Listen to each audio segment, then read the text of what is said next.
Alaska, United States.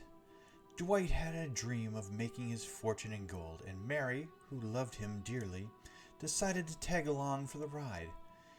In early spring of 1898, they boarded a ship and set sail for the burgeoning city of Skagway, Alaska. According to their plan, Mary would stay in Skagway while Dwight went to the gold fields, and they'd marry when he returned in the fall as a rich man.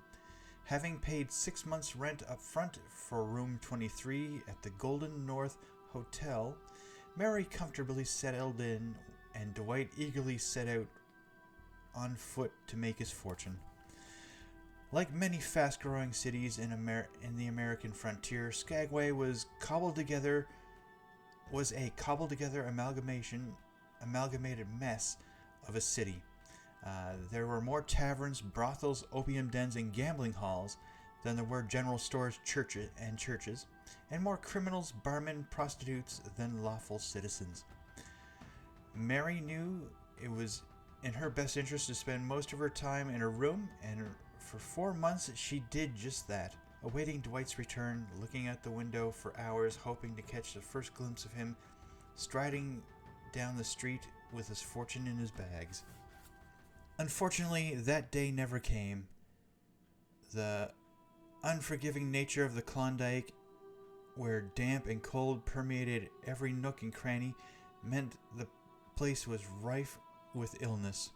Mary contracted pneumonia and died after crawling to the window wearing the dress she meant to wear for her wedding once Dwight returned. The cruelty of Skagway knew no limits, and only days after Mary had passed away, Dwight returned to the city after striking it rich. As it turned out, he had not only found gold in the Yukon, but he also married another woman.